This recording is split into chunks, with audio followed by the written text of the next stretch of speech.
trigger warning. This is going to talk about a very dark part of my life, so I'd like to give that little warning out before I talk about it. This is May. May is Mental Health Awareness Month. It's a very important time to make sure that you're checking in on yourself. You should always be doing that. You should always be checking in on yourself. But the thing I want to talk about more is the topic on men. Men and how 1 in 4 men deal with mental health issues. And that's either they verbally have said it or they're emotionally going through it alone. And it's because as a man growing up, you've always been told that your emotions are not valid as a guy. That you have to be strong, masculine, and a manly man in your life. And the definition of a manly man to society is a guy who doesn't show his emotions, right? It means that you are not a crier, you're not emotionally invested into things. And because of that, as we grow up, as we get older, as we go through life, all those emotions are bottled up within. Life becomes hard because the thing that we're told not to show is the thing that life puts us through. And at 17 in my life was one of the hardest moments of my life. It was a part of my life where let's just talk about it. At age 17, I was bullied a lot by a lot of my colleagues, whatever you call them, in high school, middle school, because of my facial appearances. And because of that, I got bullied a lot through school. And because of all that bullying that I had to endure, it caused a lot of emotions within that left me in a very weird spot. My body wanted somebody, my brain needed somebody to talk to, but my heart was focused on being a man. I'm not allowed to show emotions. It's not something that we did in our family. Showing emotions will jeopardize the value that you bring to this world.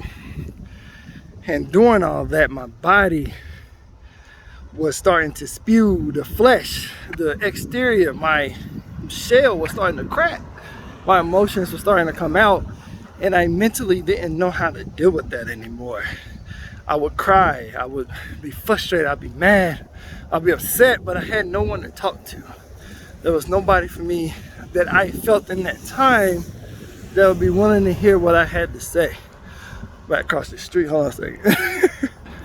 And because I could not physically process what was happening to me, I was choosing to end my own life rather than deal with my emotions.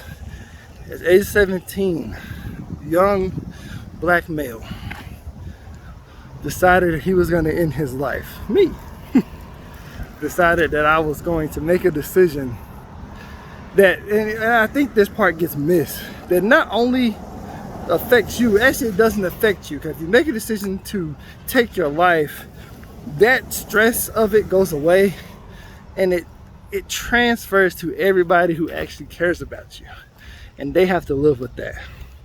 But in that moment, that was not something that was on my mind.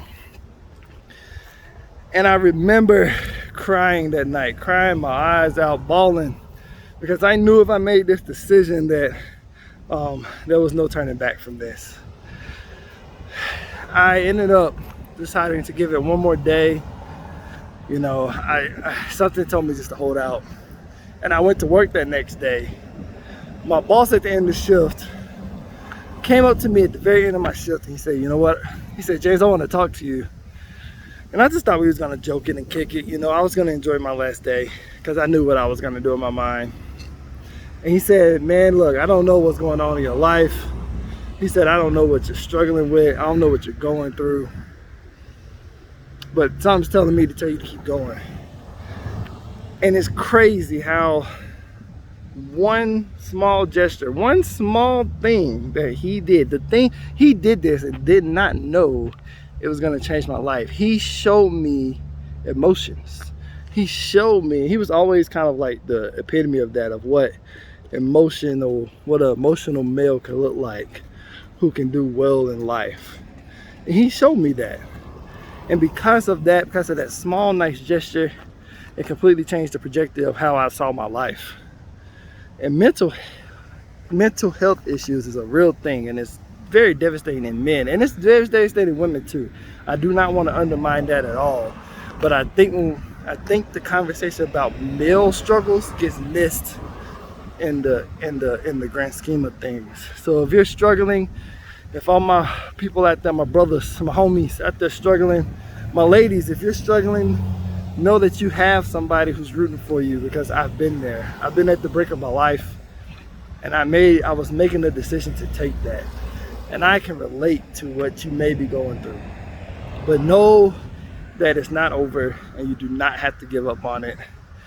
I am now in my 30s, happily married and trying to figure out success in life. So you can make it. Keep going. Hang in there.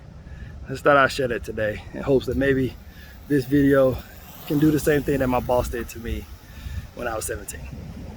Y'all have a great day. And as always, hit me up in the comments. I love talking to y'all.